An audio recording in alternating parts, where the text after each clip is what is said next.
संतोषी माता का व्रत एक प्रसिद्ध व्रत है जो हर शुक्रवार को किया जाता है, विशेष रूप से सुख, समृद्धि और संतान सुख के लिए।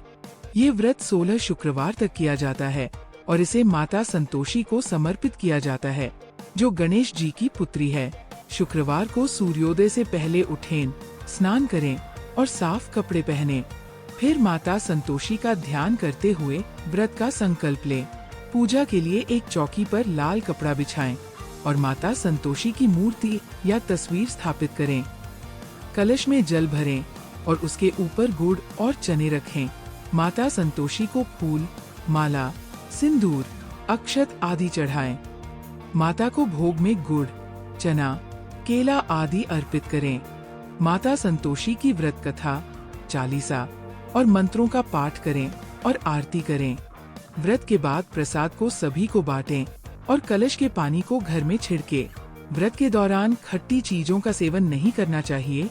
ये नियम बहुत महत्वपूर्ण है। 16वें शुक्रवार को व्रत का उद्यापन किया जाता है, जिसमें 8 या 16 बच्चों को भोजन कराकर दक्षिणा और प्रसाद दिया जाता है। चलिए सुनते हैं संतोषी माता के व्रत की कथा। एक बुढ़िया थी, उसके 7 बेटे थे। 6 कमाने वाले थे जबकि एक निक्कमा था। बुढ़िया 6 बेटों की रसोई बनाती, भोजन कराती और उनसे जो कुछ जूठन बचती वह 7वें को दे देती। एक दिन वह पत्नी से बोला, देखो मेरी माँ को मुझ पर कितना प्रेम है। वह बोली, क्यों नहीं, सबका झूठा जो तुमको खिलाती है। वह बोला, ऐसा नहीं हो सकता है, मैं जब तक आँखों से न देख लूँ मान नहीं सकता। बहू हंसकर बोली, देख लोगे तब तो मानोगे। कुछ दिन बाद त्योहार आया। घर में 7 प्रकार के भोजन और चूरमे के लड्डू बने।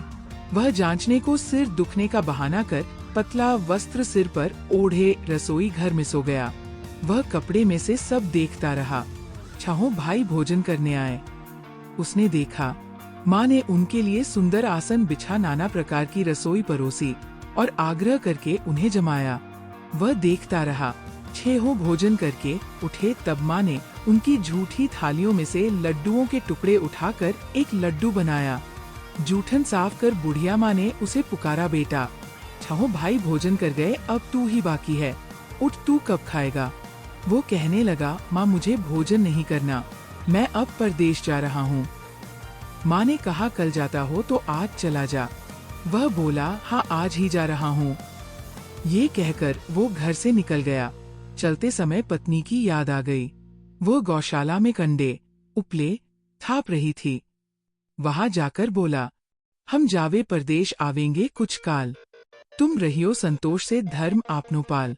वह बोली, जाओ पिया आनंद से हमारो सोच हटाए, राम भरोसे हम रहें ईश्वर तुम्हें सहाय। 2 निशानी आपन देख धरु में धीर, सुधी मती हमारी बिसारियो रखियो मन गंभीर। वह बोला, मेरे पास तो कुछ नहीं, ये अंगूठी है सो ले और अपनी कुछ निशानी मुझे दे। वह बोली, मेरे पास क्या है, ये गोबर भरा हाथ है। ये कहकर उसकी पीठ पर गोबर के हाथ की थाप मार दी। वह चल दिया। चलते चलते दूर देश पहुंचा। वहां एक साहूकार की दुकान थी। वहां जाकर कहने लगा, भाई मुझे नौकरी पर रख लो।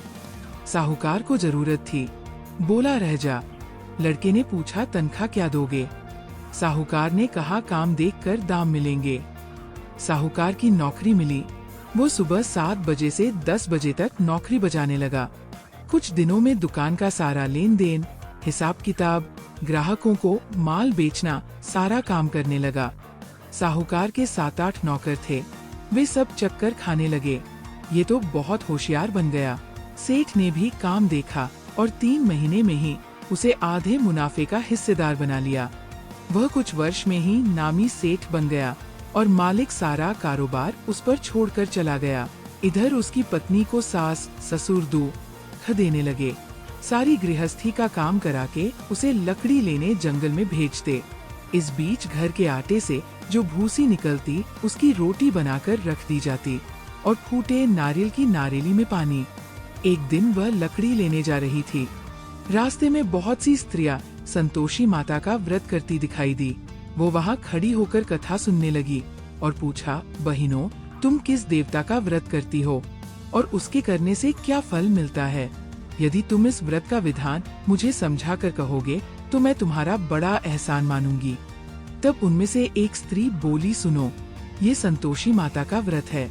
इसके करने से निर्धनता, दरिद्रता का नाश होता है और जो कुछ मन में कामना हो सब संतोषी माता की कृपा से पूरी होती है।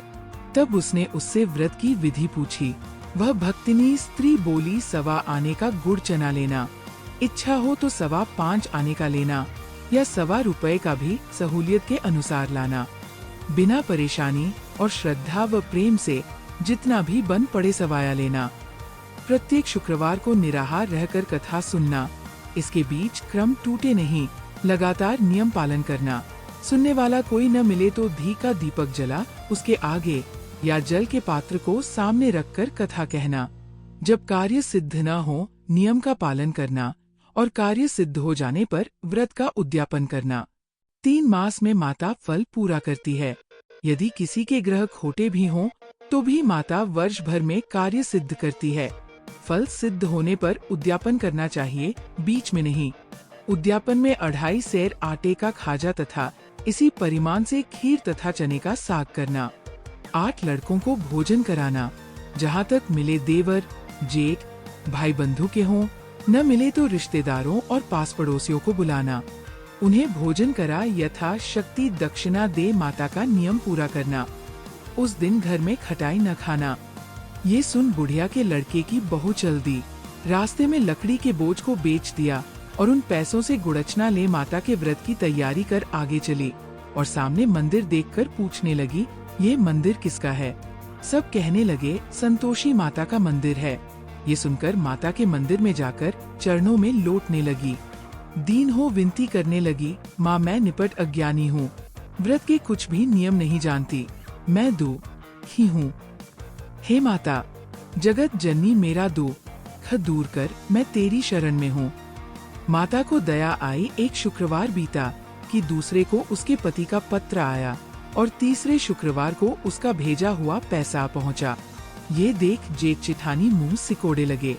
लड़के ताने देने लगे, काकी के पास पत्र आने लगे, रुपया आने लगा, अब तो काकी की खातिर बढ़ेगी। बेचारी सरलता से कहती, भैया कागज आवे रुपया आवे, हम सब के लिए अच्छा है। ऐसा कहकर आँखों में आंसू भरकर संतोषी माता के मंदिर में आ मातेश्वरी के चरणों में गिरकर रोने लगी। माँ मैंने तुमसे पैसा कब मांगा है? मुझे पैसे से क्या काम है? मुझे तो अपने सुहाग से काम है।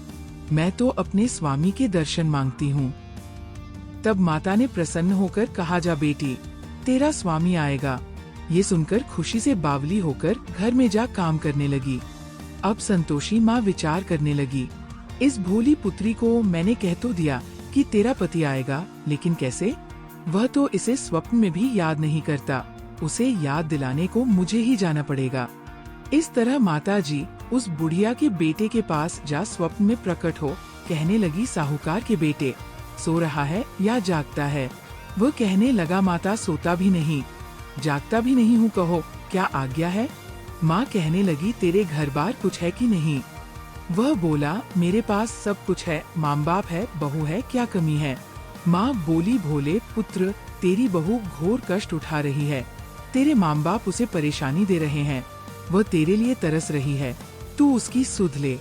वह बोला, हाँ माताजी ये तो मालूम है, परंतु जाऊं तो कैसे? परदेश की बात है, लेन देन का कोई हिसाब नहीं, कोई जाने का रास्ता नहीं आता, कैसे चला जाऊं? माँ कहने लगी, मेरी बात मान, सवेरे नहा धोकर संतोषी माता का नाम ले, घी का दीपक जला, दंडवत कर दुकान पर जा बैठ। देखते देखते सारा लेन देन चुक जाएगा, जमा का माल बिक जाएगा, सांध होते होते धन का भारी ढेर लग जाएगा। अब बूले की बात मानकर वो नहा धोकर संतोषी माता को दंडवत घी का दीपक जला दुकान पर जा बैठा। थोड़ी देर में देने वाले रुपया लाने लगे, लेने वाले हिसाब लेने लगे। कोठे में भरे सामान के खरीदार नकद दाम दे सौदा करने लगे। शाम तक धन का भारी ढेर लग गया। मन में माता का नाम ले चमत्कार देख प्रसन्न हो घर ले जाने के वास्ते गहना कपड़ा सामान खरीदने लगा। यहाँ काम से निपट तुरंत घर को रवाना हुआ। उधर उसकी पत्नी जंगल में लकड़ी लेने जाती है। लौटते वक्त माताजी के मंदिर में विश्राम करती। वह तो उसके प्रतिदिन रुकने का जो स्थान ठहरा। धूल उड़ती देख वह माता से पूछती है, हे माता, ये धूल कैसे उड़ रही है? माता कहती है, हे पुत्री, तेरा पति आ रहा है। अब तू ऐसा कर, लकड़ियों के 3 बोझ बना ले, एक नदी के किनारे रख और दूसरा मेरे मंदिर पर व तीसरा अपने सिर पर। तेरे पति को लकड़ियों का गट्ठर देख मोह पैदा होगा, वह यहाँ रुकेगा, नाश्ता पानी खाकर माँ से मिलने जाएगा। तब तू लकड़ियों का बोझ उठाकर जाना और चौक में गट्ठर डालकर जोर से आवाज लगाना, लो सासू जी, लकड़ियों का गट्ठर लो, भूसी की रोटी दो, नारियल के खेपड़े में पानी दो, आज मेहमान कौन आया है? माताजी से बहुत अच्छा कहकर वो प्रसन्न मन से लकड़ियों के 3 गट्ठर बनाए, एक नदी के किनारे पर और एक माताजी के मंदिर पर रखा। इतने में मुसाफिरा पहुंचा। सूखी लकड़ी देख उसकी इच्छा उत्पन्न हुई कि हम यहीं पर विश्राम करें और भोजन बनाकर खा पीकर गाँव जाएं। इसी तरह रुककर भोजन बना, विश्राम करके गाँव को गया, सबसे प्रेम से मिला। उसी समय सिर पर लकड़ी का गट्ठर लिए वो उतावली सी आती है, लकड़ियों का भारी बोझ आंगन में डालकर जोर से 3 आवाज देती है, लो सासू जी, लकड़ियों का गट्ठर लो, भूसी की रोटी दो, आज मेहमान कौन आया है? ये सुनकर उसकी सास बाहर आकर अपने दिए हुए कष्टों को भुलाने हेतु कहती है, बहू ऐसा क्यों कहती है? तेरा मालिक ही तो आया है, आ बैठ, मीठा भात खा, भोजन कर, कपड़े घने पहन। उसकी आवाज सुन उसका पति बाहर आता है, अंगूठी देख व्याकुल हो जाता है। माँ से पूछता है, माँ ये कौन है? माँ बोली, बेटा ये तेरी बहू है, जब से तू गया है तब से सारे गांव में भटकती फिरती है, घर का कामकाज कुछ करती नहीं, 4 पहर आकर खा जाती है। वो बोला, ठीक है माँ, मैंने इसे भी देखा और तुम्हें भी, अब दूसरे घर की ताली दो, उसमें रहूंगा। माँ बोली, ठीक है, जैसी तेरी मर्जी। तब वो दूसरे मकान की तीसरी मंजिल का कमरा खोल सारा सामान जमाया। एक दिन में राजा के महल जैसा ठाट बाट बन गया। अब क्या था, बहुत सुख भोगने लगी। इतने में शुक्रवार आया। शुक्रवार व्रत के उद्यापन में हुई भूल, किया खटाई का इस्तेमाल। उसने पति से कहा, मुझे संतोषी माता के व्रत का उद्यापन करना है। पति बोला, खुशी से कर लो। वो उद्यापन की तैयारी करने लगी। जेठानी के लड़कों को भोजन के लिए कहने गई। उन्होंने मंजूर किया, परंतु पीछे से जेठानी ने अपने बच्चों को सिखाया, देखो भोजन के समय खटाई मांगना, जिससे उसका उद्यापन पूरा न हो। लड़के जीमने आए, खीर खाना पेट भर खाया, परंतु बाद में खाते ही कहने लगे, हमें खटाई दो, खीर खाना हमको नहीं भाता, देखकर अरुचि होती है। वह कहने लगी, भाई खटाई किसी को नहीं दी जाएगी, ये तो संतोषी माता का प्रसाद है। लड़के उठ खड़े हुए, बोले, पैसा लाओ। भोली बहू कुछ जानती नहीं थी, उन्हें पैसे दे दिए। लड़के उसी समय हट करके इमली खटाई ले खाने लगे। ये देखकर बहू पर माताजी ने कोप किया। राजा के दूत उसके पति को पकड़कर ले गए। जेठ जेठानी मनमाने वचन कहने लगे, लूट लूट कर धन इकट्ठा कर लाया है, अब सब मालूम पड़ जाएगा जब जेल की मार खाएगा। बहू से ये सहन नहीं हुए, माँ संतोषी से मांगी माफी। रोती हुई माताजी के मंदिर गई, कहने लगी, है माता तुमने क्या किया? हंसाकर अब भक्तों को रुलाने लगी। माता बोली, बेटी तूने उद्यापन करके मेरा व्रत भंग किया है। वो कहने लगी, माता मैंने कुछ अपराध किया है, मैंने तो भूल से लड़कों को पैसे दे दिए थे, मुझे क्षमा करो, मैं फिर तुम्हारा उद्यापन करूंगी। माँ बोली, अब भूल मत करना। वह कहती है, अब भूल नहीं होगी, अब बतलाओ वे कैसे आवेंगे? माँ बोली, जब पुत्री तेरा पति तुझे रास्ते में आता मिलेगा। वह निकली, राह में पति आता मिला। वह पूछी, कहाँ गए थे? वो कहने लगा, इतना धन जो कमाया है उसका टैक्स राजा ने मांगा था, वह भरने गया था। वह प्रसन्न हो बोली, भला हुआ, अब घर को चलो। कुछ दिन बाद फिर शुक्रवार आया, फिर किया व्रत का उद्यापन। वह बोली, मुझे फिर माता का उद्यापन करना है। पति ने कहा, करो। बहू फिर जेठ के लड़कों को भोजन को कहने गई। जेठानी ने 1-2 बातें सुनाई और सब लड़कों को सिखाने लगी, तुम सब लोग पहले ही खटाई मांगना। लड़के भोजन से पहले कहने लगे, हमें खीर नहीं खानी, हमारा जी बिगड़ता है। कुछ खटाई खाने को दो। वह बोली, खटाई किसी को नहीं मिलेगी, आना हो तो आओ। वह ब्राह्मण के लड़के लाकर भोजन कराने लगी। यथाशक्ति दक्षिणा की जगह एक एक फल उन्हें दिया। संतोषी माता प्रसन्न हुई। संतोषी माता का फल, माता की कृपा होते ही 9वें मास में उसके चंद्रमा के समान सुंदर पुत्र प्राप्त हुआ। पुत्र को पाकर प्रतिदिन माता जी के मंदिर को जाने लगी। माँ ने सोचा, ये रोज आती है, आज क्यों न इसके घर चलूं। ये विचार कर माता ने भयानक रूप बनाया। गुड़चने से सना मुख, ऊपर सूंड के समान होठ, उस पर मक्खियां भिन भिन कर रही थी। देहली पर पैर रखते ही उसकी सास चिल्लाई, देखो रे, कोई चुड़ैल डाकिन चली आ रही है, लड़कों इसे भगाओ, नहीं तो किसी को खा जाएगी। लड़के भगाने लगे, चिल्लाकर खिड़की बंद करने लगे। बहू रोशनदान में से देख रही थी। प्रसन्नता से पगली बन चिल्लाने लगी, आज मेरी माता जी मेरे घर आई है, वह बच्चे को दूध पीने से हटाती है। इतने में सास का क्रोध फट पड़ा। वह बोली, क्या उतावली हुई है, बच्चे को पटक दिया। इतने में माँ के प्रताप से लड़के ही लड़के नजर आने लगे। वह बोली, माँ, मैं जिसका व्रत करती हूँ ये संतोषी माता है। सबने माता जी के चरण पकड़ लिए और विनती कर कहने लगे, हे माता, हम मूर्ख हैं, अज्ञानी हैं, तुम्हारे व्रत की विधि हम नहीं जानते, व्रत भंग कर हमने बड़ा अपराध किया है, जगमाता आप हमारा अपराध क्षमा करो। इस प्रकार माता प्रसन्न हुई।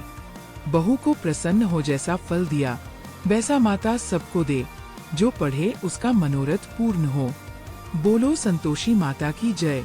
व्रत के फायदे, ये व्रत सुख, समृद्धि और सौभाग्य प्रदान करता है। ये संतान सुख और विवाह में आने वाली बाधाओं को दूर करता है। ये सभी मनोकामनाओं को पूर्ण करने में सहायक है। अन्य महत्वपूर्ण बातें, व्रत शुक्ल पक्ष के प्रथम शुक्रवार से शुरू करना चाहिए। पितृ पक्ष में व्रत की शुरुआत नहीं करनी चाहिए। व्रत के दौरान गरीबों को दान करना चाहिए। माता संतोषी को प्रसन्न करने के लिए भक्ति भाव और श्रद्धा से व्रत करना चाहिए।